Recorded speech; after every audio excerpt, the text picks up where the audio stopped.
बिस्मिल्लाहिर्रहमानिर्रहीम, अस्सलाम वालेकुम। Welcome back to my YouTube channel Irsam's biology. Dear students, आज की इस वीडियो लेक्चर के अंदर हम डिस्कस करने जा रहे हैं स्टेम सेल्स के बारे में। आप बायो के स्टूडेंट हैं, मैट्रिक में आपने बायोलॉजी रखी थी तो आपने रिप्रोडक्शन का चैप्टर पढ़ा था। अब रिप्रोडक्शन या फिर आपने जब नाइन्थ क्लास के अंदर आपने पढ़ा था माइटोसिस और मियोसिस के बारे में, क्या आपने थोड़ा सा वहाँ पे गौर किया था कि किस तरह से एक एग और एक स्पर्म जब आपस में मिलते हैं तो वो क्या बनता है, एक जाइगोट बनता है, 2n स्ट्रक्चर। अब ये 2n स्ट्रक्चर कुछ अरसे के बाद पूरे के पूरे लिविंग ऑर्गेनिज्म के अंदर कन्वर्ट हो जाता है, तब्दील हो जाता है, ग्रो कर जाता है। तो ऐसी क्या उस सेल के पास खासियत होती है जो एक सेल जो है वो पूरे के पूरे जानदार में तब्दील हो जाता है। स्टूडेंट्स, अल्लाह ने कुछ ऐसे सेल्स हमारी बॉडी के अंदर डाले हुए होते हैं। वैसे तो आपके पास अगर हम जाइगोट की बात करते हैं तो जाइगोट जो होता है उसके पास ये खासियत होती है कि वो पूरे के पूरे ऑर्गेनिज्म के अंदर डेवलप हो सकता है।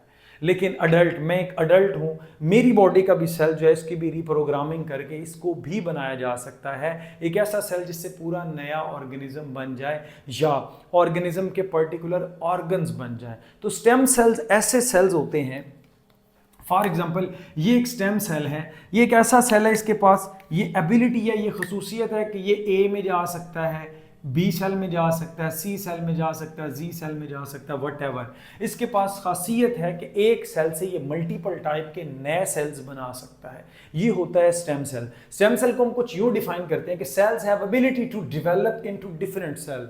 एक सेल की ये खासियत है कि वो और दूसरी तरह के सेल्स बना सकता है। लेकिन इसमें दो बातें हैं। एक तो ये है कि रिमेन से मुराद क्या है कि वो रिमेन स्टेम सेल ही रहता है या मॉडिफाई होकर दूसरी तरह के सेल्स बना देता है, तो ये होता है स्टेम सेल। इस मीन कि ये फॉर एग्जांपल स्टेम सेल है, इसकी ये खासियत है ये दोबारा से इसी स्टेम सेल के अंदर कन्वर्ट हो जाए या इससे अगले नेक्स्ट जो है वो नई तरह के जो है वो सेल्स दे, मॉडिफाइड सेल दे, मैच्योर सेल दे। तो ऐसी कौन सी इंफॉर्मेशंस होती हैं जो एक स्टेम सेल को स्टेम सेल डिस्टिंग्विश करने में हेल्प करती हैं? तो स्टूडेंट उसका आंसर है जीन्स। जो स्टेम सेल होता है या एम्ब्रियोनिक सेल होता है या जो जाइगोट होता है उसके अंदर जीन्स सारे एक्टिव होते हैं और वो जीन्स अगले दूसरे जीन्स को क्या करते हैं, एक्टिवेट करते हैं, जिससे पूरा एक मैकेनिज्म बनता है और पूरे का पूरा एक जानदार बन जाता है। इसी सिलसिले में कुछ स्टेम सेल्स की हमारे पास टाइप्स हैं जिनके बारे में हम डिस्कस करने जा रहे हैं। सबसे पहला है टूटीपोटेंट स्टेम सेल्स। ऐसा सेल जिसके पास ये एबिलिटी है कि वो पूरे के पूरे बॉडी के जितने भी सेल्स हैं उन सारे सेल्स में डेवलप हो सकता है। A cell that is converted into any type. यहाँ पर ये आपके पास जो है ना जाइगोट हो सकता है या अर्ली एम्ब्रियोनिक सेल्स हो सकते हैं। उसके बाद आते हैं प्लूरीपोटेंट। प्लूरीपोटेंट भी ये टूटीपोटेंट से थोड़ा सा ये डिफरेंशिएटेड होते हैं। ये जो सेल्स होते हैं into germ layers. Germ layers आपको पता है कौन कौन सी है, एक्टोडर्म है, मीजोडर्म है और एंडोडर्म है। ठीक हो गया। ये 3 जर्म लाइंस होती हैं, यही वो जर्म लाइन है जिससे पूरे का पूरा ऑर्गेनिज्म बनता है। मसलन एक्टोडर्म से स्किन बनती है, नर्वस सिस्टम बनता है, मीजोडर्म से अंदर वाले सारे ऑर्गन्स जो है वो बनते हैं, plus blood vascular system, skeletal हड्डियों वाला, पट्ठों वाला सिस्टम बनता है, और एंडोडर्म से हमारी गट बनती है। ठीक हो गया। तो ये सेल्स जो होते हैं ये प्लूरीपोटेंट होते हैं और इनके पास भी एबिलिटी होती है कि ये पूरे ऑर्गेनिज्म के अंदर डेवलप हो सकते हैं। उसके बाद आते हैं मल्टीपोटेंट। मल्टीपोटेंट सेल्स ऐसे होते हैं can develop into all type of cells of same category. Category सेम होनी चाहिए। मसलन एग्जांपल मैं आपको देता हूं, हिमेटोपोटिक सेल्स होते हैं, ब्लड का स्टेम सेल, उससे फिर सारे ब्लड सेल्स बनते हैं। मसलन कैसे, रेड ब्लड सेल्स वहां से बनते हैं, वाइट ब्लड सेल्स वहां से बनते हैं। वाइट ब्लड सेल्स की आगे एसिनोफिल, बेसोफिल, न्यूट्रोफिल्स, मोनोसाइट, ठीक है, लिम्फोसाइट, बी लिम्फोसाइट, ये सारे के सारे जो हैं वो एक सेल से मिलकर आ रहे हैं। अब हम ये नहीं कह सकते कि जो ब्लड सेल है ये बोन सेल को क्या करेगा, जो है वो बनाएगा। इसका आंसर गलत हो जाएगा। इसका मतलब है कि अपनी ही कैटेगरी के सेल्स के अंदर वो क्या हो सकता है, डिवाइड हो सकता है और उनको बना सकता है। उसके बाद हमारे पास आते हैं ओलिगोपोटेंट। ओलिगोपोटेंट में क्या होता है, सेम कैटेगरी के अंदर रहते हुए अपनी ही टाइप के सेल्स ये बना सकते हैं। मिसाल के तौर पर आप कह सकते हैं डिफरेंशियल और रिन्यूअल ऑफ 2 और more cells within a specific tissue.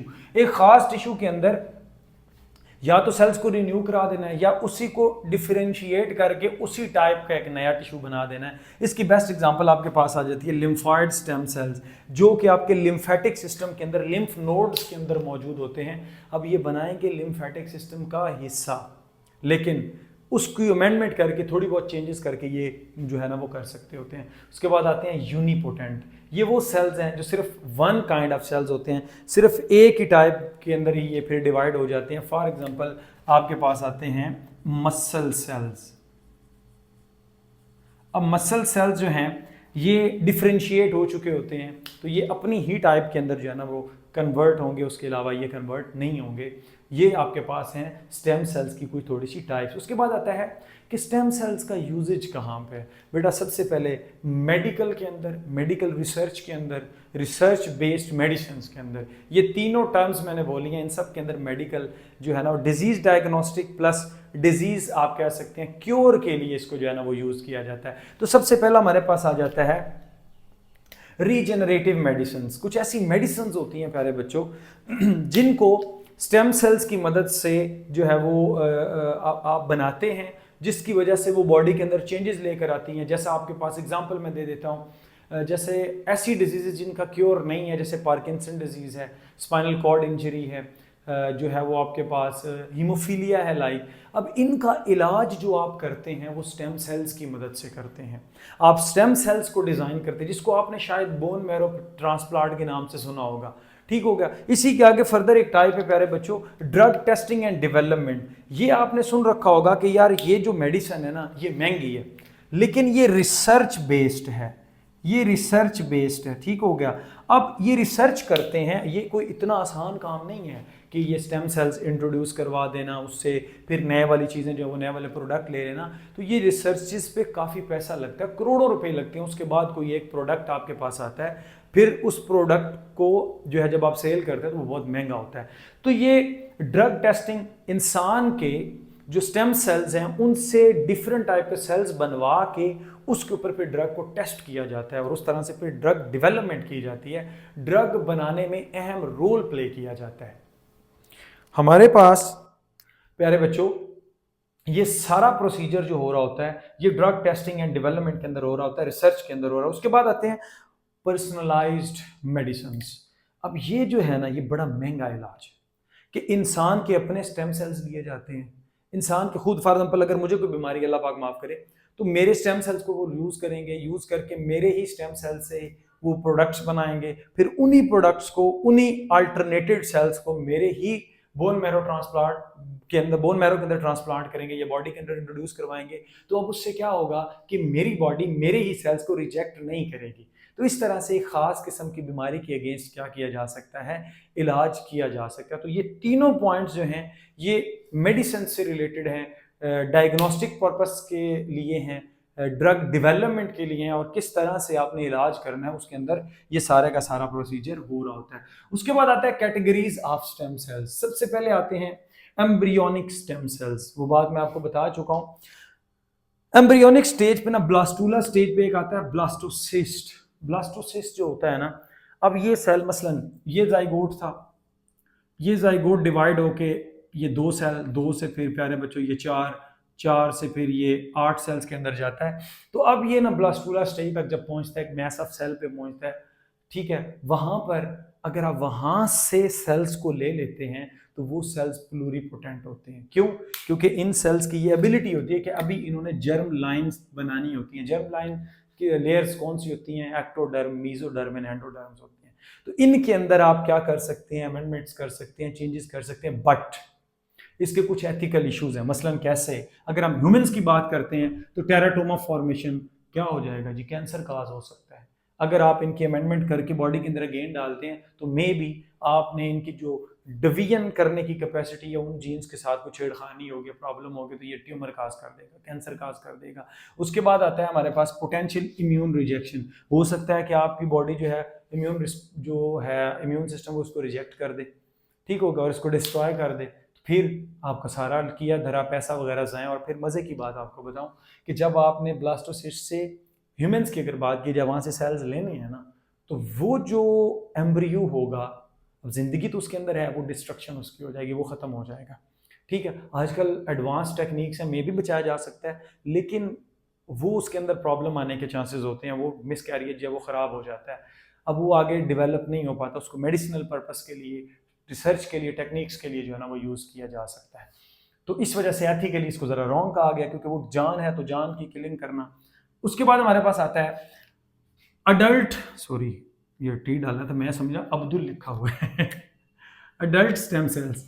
अच्छा, adult stem cells, for example मैं अब अडल्ट हूँ, अब मेरी जो सेल होगा ना, इसकी एज भी 30+ ही है, 32 है मेरी ख्याल में, मेरी एज 31-32, तो मेरा ये बॉडी का सेल है, इसकी भी एज इतनी है, तो ये मल्टीपोटेंट होते हैं। और मल्टीपोटेंट के बारे में मैं आपको पहले बता सकता हूँ, can develop into all type of cell of same category, अपनी ही कैटेगरी के अंदर ये जो है ना ये डिवाइड हो सकते हैं। उसके बाद हमारे पास आता है कि अब यहाँ पर क्या किया जाता है कि ये बोन मैरो और ब्लड सेल्स हो सकते हैं। उसके बाद लेस कंट्रोवर्शियल है, और ऑब्वियस सी बात है कि बॉडी से इस हिस्से से लेने हैं, कोई बात नहीं, अगर यहाँ से आप ले भी रहे हैं बॉडी टिश्यू से, सोमैटिक सेल से ले रहे हैं, उससे बंदे की डेथ तो नहीं होती, तो कंट्रोवर्सी इसमें नहीं है। उसके बाद harder to isolate and culture, हाँ इनको ना आइसोलेट करना जब इनकी आप अमेंडमेंट कर लेते हैं, ठीक है, और फिर जब इनका आप कल्चर करते हैं, तो ये दोनों प्रोसेसेस जो होते हैं ना ये काफ़ी एक्सपेंसिव होते हैं और मुश्किल काम होता है। इसमें अगेन एंड अगेन ये ख़राब हो जाते हैं सेल्स, फिर उसके लिए प्रॉब्लम्स जो है ना वो बनना स्टार्ट हो जाती हैं। उसके बाद हमारे पास आता है induced pluripotent cells. Induced pluripotent, pluripotent पहले समझ लेंगे क्या है, इनटू जर्म लेयर्स, यानी कि इनके पास ये एबिलिटी होती है कि ये सारे ऑर्गेनिज्म के अंदर तब्दील हो सकते हैं। अब मज़े की बात बताऊं, ये जो है ना ये अडल्ट के सेल्स लेके, अडल्ट बंदे के सेल्स लेके उनका जेनेटिक मेकअप चेंज किया जाता है, जेनेटिक इंजीनियरिंग के जरिए उनको रीमेक किया जाता है, रिमिक्स किया जाता है, ठीक हो गया। अच्छा, उनके अंदर कुछ ऐसे जो जीन्स हैं वो इंट्रोड्यूस करवाए जाते हैं जो उनको क्या बनाते हैं, प्लूरीपोटेंट बनाते हैं। For example generated in labs, programming of adult stem cells, जो आपके अडल्ट स्टेम सेल्स होते हैं इनकी प्रोग्रामिंग की जाती है, और ये एक्ट कर सकते हैं एम्ब्रियोनिक स्टेम सेल्स, यानी कि अब आप इनके पास पोटेंशियल है कि अब आप इनसे कोई ऑर्गन बनवा लें, यानी कि ऑर्गेनोजेनेसिस बनवा लें। यहाँ पर मैं एक मज़े की बात आपको बताता चलूँ। हमारे सर थे, वो हमें बता रहे थे कि जब वो अमेरिका गए रिसर्च के ऊपर, तो ही सेड कि मैंने खुद अपनी आंखों से एक जार के अंदर हार्ट को जो है ना वो धड़कते देखा। अब मुझे नहीं पता इंसान का था या किसी और का था, तो वो पूछा गया कि ये कैसे, उन्होंने कहा कि ये स्टेम सेल्स की मदद से जो है वो बनाया गया। अब ऑब्वियस सी बात है, अल्लाह अल्लाह ना करे कि अगर मुझे कोई हार्ट का इशू हो और कल को इतना ज़माना एडवांस हो जाए कि मेरा डॉक्टर जो है वो मेरी बॉडी के स्टेम सेल्स लेके उनको रीमेक करके मेरे हार्ट के जो टिश्यूज़ हैं उसमें डेवलप करके हार्ट बनवाना शुरू कर दे, तो फिर तो मुश्किल ही कोई काम नहीं होगा, अगला हार्ट निकालो जी, नवा ला दो, ठीक है। बिल्कुल ऐसे जैसे मोबाइलों के स्पीकर चेंज होते हैं, कैमरे चेंज होते हैं, तो आने वाले टाइम पे ये पॉसिबिलिटी है, ये चांसेस हैं कि ऑर्गेनोजेनेसिस करवा के उस ऑर्गेनिज्म, वो जो ऑर्गन होगा, किडनी हो सकता है, लिवर हो सकता है, हार्ट हो सकता है, व्हाटएवर, वो सारे का सारा जो है उसको बंदे की बॉडी के अंदर या ख़ास किस्म का टिश्यू उससे बनवाया जा सकता है। जैसे वेल्व्स ख़राब हो जाते हैं हार्ट के, तो वो वेल्व्स के लिए फिर लोहे के या काऊ के वेल्व्स इस्तेमाल किए जाते हैं। तो पॉसिबल है कि इंसान के अपने ही टिश्यू के वेल्व्स डाले जाएं ताकि इंसान का जो इम्यून सिस्टम है वो उसको रिजेक्ट ना करे। जो काऊ का वेल्व होता है वो 15 साल के लिए मतलब गुजारा कर जाता है, लेकिन अगर अपनी बॉडी का होगा तो फिर स्टूडेंट्स फिर तो मसला ही कोई नहीं है। तो ये आपके पास आते हैं। इसके अलावा इसके कुछ एडेप्टेशन एडवांटेजेस हैं और उसके बाद हमारे पास आते हैं डिसएडवांटेजेस। इस पे ऑलरेडी मेरा एक लेक्चर मौजूद है, बट वो फेडरल की बुक से, लेकिन मजे की बात है दोनों के अंदर चीज़ें सेम लिखी हुई हैं। चलें जी, इसमें नो एथिकल कंट्रोवर्सीज, इसके अंदर कोई इतनी एथिकली कंट्रोवर्सीज नहीं है, यानी कि इससे आपको कोई वो जो है ना एम्ब्रियो उसको डिस्ट्रॉय नहीं कर रहे। उसके बाद can be synthesized by the patient's own body, मैंने आपको बता दिया है। Low risk of tissue rejection, मतलब ऑर्गन या टिश्यू या सेल रिजेक्शन, आपकी बॉडी इसको रिजेक्ट नहीं करेगी, एक्सेप्ट करेगी, क्योंकि आपकी बॉडी से लिए गए सेल हैं, लेकिन ये बहुत महंगा प्रोसीजर है। Highly effective in regenerating damage tissues, for example new heart cells and new neurons.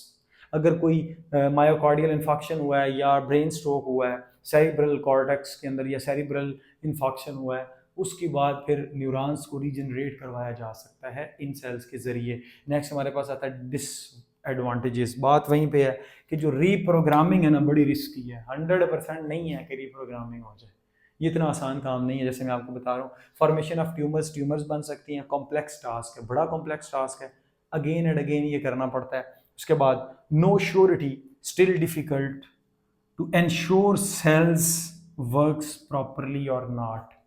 आपने बेशक ये काम कर दिया है, आपने उसको स्टेम सेल के अंदर कन्वर्ट कर दिया है, but you are not still sure कि ये सेल काम करेगा भी या नहीं।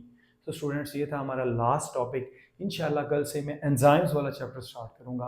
दरमियान वाला चैप्टर हम छोड़ रहे हैं क्योंकि बहुत सारे टीचर्स और स्टूडेंट्स की ये मतलब कि रिक्वेस्ट थी। रिक्वेस्ट तो मैं नहीं कह सकता, टीचर्स का हुक्म था और स्टूडेंट्स की रिक्वेस्ट थी कि सर हमारे लिए चैप्टर नंबर 5 यानी कि एंजाइम वाला पहले शुरू करें। सो मैं उम्मीद करूँगा कि आपको ये मेरा वीडियो लेक्चर अच्छा लगा होगा। Stay connected. Thank you and Allah.